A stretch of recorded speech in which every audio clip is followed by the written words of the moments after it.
Warahmatullahi wabarakatuh. Perkenalkan, nama saya Rizky Abdullah Baswedan dengan 3 digit NIM terakhir 816 dari kelas L Argumentasi Hukum. Izinkan saya untuk memaparkan analisis kasus Lilis Tisdawati, korban kecacatan peraturan daerah Kota Tangerang nomor 8 tahun 2005 tentang pelarangan pelacuran. Untuk kasus posisi dan fakta peristiwa sendiri, bahwasanya Lilis Tisdawati, seorang istri dari Kus Yoho yang bekerja sebagai guru SD, sedang menunggu angkutan umum untuk pulang ke rumahnya pada saat di daerah Tangerang pada tanggal 27 Februari tahun 2008, yang kemudian menjadi korban salah tangkap aparat Satpol PP. Penangkapan Lilis Tisdawati oleh Satpol PP dilakukan atas dasar kecurigaan dan subjektivitas kepada Lilis yang dirasa melanggar pasal 4 ayat 1 Perda nomor 8 tahun 2005 tentang pelarangan pelacuran, yang berbunyi, setiap orang yang sikap atau perilakunya mencurigakan sehingga menimbulkan suatu anggapan bahwa ia atau mereka pelacur dilarang berada di jalanan umum, di lapangan, di rumah penginapan, losmen, hotel, asrama, rumah penduduk atau kontrakan, warung kopi, tempat hiburan, gedung tontonan, di sudut-sudut jalan atau di lorong-lorong atau di tempat-tempat lain di daerah Tangerang. Meski Lilis telah menjelaskan di muka pengadilan bahwa ia bukanlah PSK sebagaimana diprasangkakan oleh aparat, Pengadilan Negeri Tangerang tetap menjatuhkan vonis hukuman 8 hari penjara dan denda 300.000. Kemudian Lilis menjalani hukuman pidana selama 4 hari sebelum akhirnya dibebaskan oleh suaminya. Setelah kejadian tersebut, Lilis mengajukan gugatan kembali kepada Wali Kota Tangerang karena ia menjadi korban salah tangkap aparat.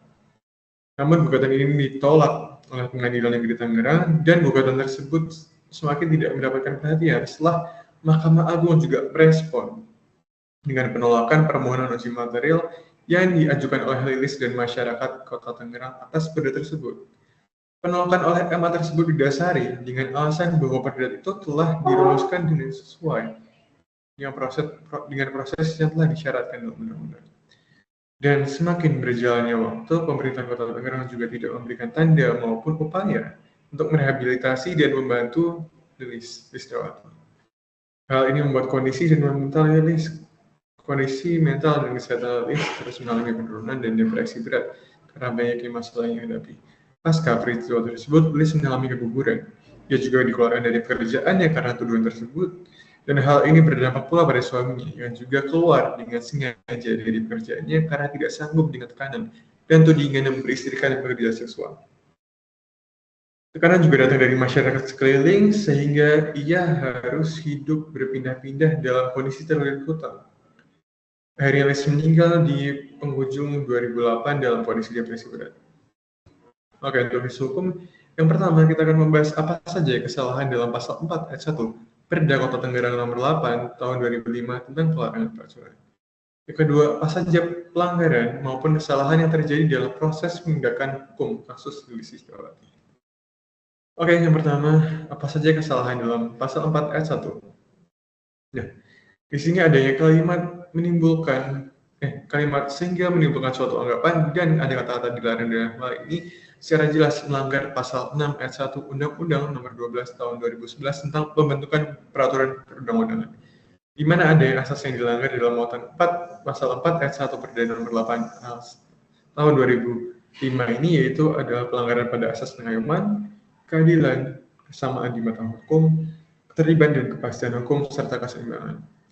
Yang kedua, pasal 4 ayat 1 dengan kalimatnya yang ditebali dengan kotak biru ini dengan jelas melakukan diskriminasi terhadap kelompok perempuan dan membatasi hak-hak asasi perempuan untuk hidup dan memenuhi kebutuhannya dengan aman tanpa ada tekanan dari masyarakat maupun hukum sebagaimana mestinya.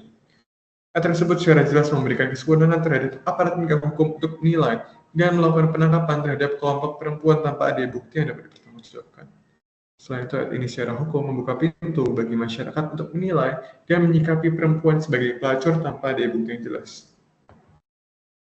Yang ketiga, kesalahan dalam ayat ini yaitu juga memberikan dampak buruk bagi masyarakat dan hukum, di mana ayat ini secara tidak langsung menanamkan dan menguatkan pandangan patriarki dalam masyarakat Kota Tangerang dan melemahkan hukum dengan memberikan ruang untuk aparat penegak hukum melakukan penangkapan dan memprosesnya secara hukum tanpa ada bukti yang sah menurut undang-undang dan bukti yang dapat dipertanggungjawabkan. Oke, untuk membahas yang kedua, apa saja kesalahan maupun pelanggaran yang terjadi dalam kasus ini?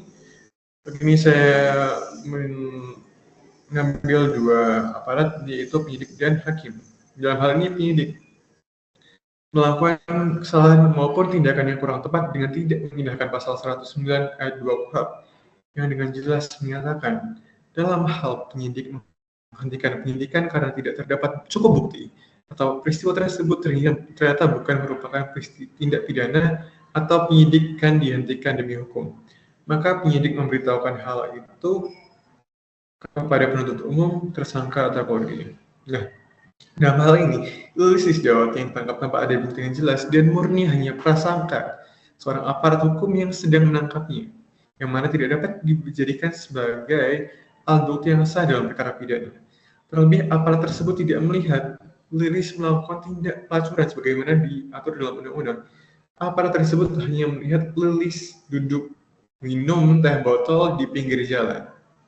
Sehingga keterangan aparat tersebut dan kesaksian aparat tersebut seharusnya tidak dapat dijadikan sebagai alat bukti untuk meneruskan perkara ke pengadilan.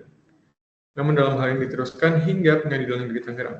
Yang mana dalam hal ini, hakim juga melakukan pelanggaran maupun tindakan yang kurang tepat dengan adanya fakta bahwasanya hakim memberikan vonis penjara 8 hari dan denda 300.000 kepada Lilis Dawati karena gagal menghadirkan saksi yang dapat menyatakan bahwa ia bukanlah pelacur.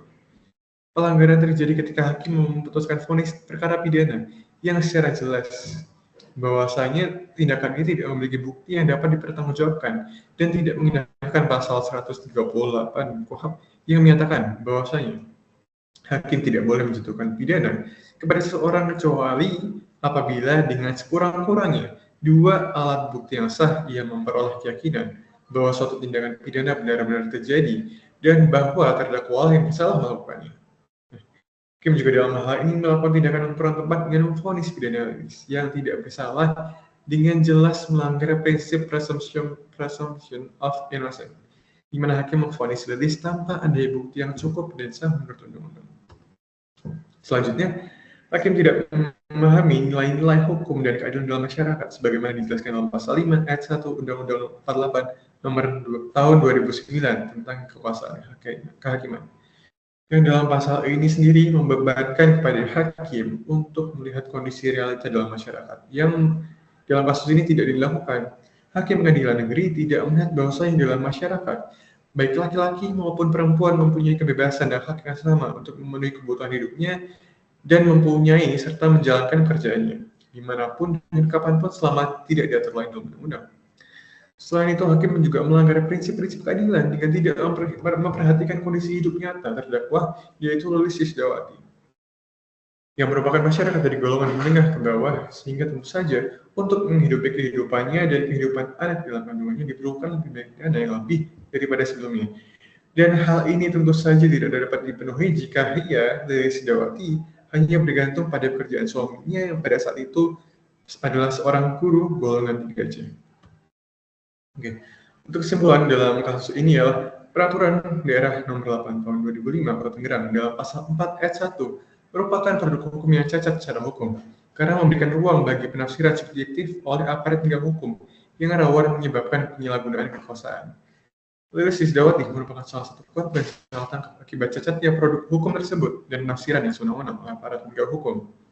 Pasal 4 ayat 1 tersebut melanggar pasal 6 Pasal 6 ayat 1 Undang-Undang Nomor 12 Tahun 2011 yang kemudian menyebabkan ketidakpastian hukum, ketidakadilan dalam masyarakat, diskriminasi gender, serta melanggar hak-hak asasi manusia khususnya kelompok perempuan. Ketentuan ini juga merusak ketertiban umum dalam masyarakat dengan menanamkan dan menguatkan budaya patriarki dalam masyarakat. Muatan tersebut juga secara langsung melemahkan prosedur penegakan hukum nasional dengan membuka ruang untuk aparat penegak hukum melakukan penangkapan tanpa ada bukti maupun hal-hal yang dapat dipertanggungjawabkan dan nyata. Nah, dalam kasus Lilis, penyidik seharusnya tidak melanjutkan perkara karena kurang bukti yang sah dan hakim seharusnya tidak memvonis tanpa ada dasar bukti dan pasal yang jelas. So, dalam kasus ini, hakim tidak mempertimbangkan nilai-nilai keadilan. Hal ini berakibat Lilis dan suaminya mengalami tekanan, depresi, kemiskinan, dan hutang yang berujung pada kematian dalam kondisi depresi.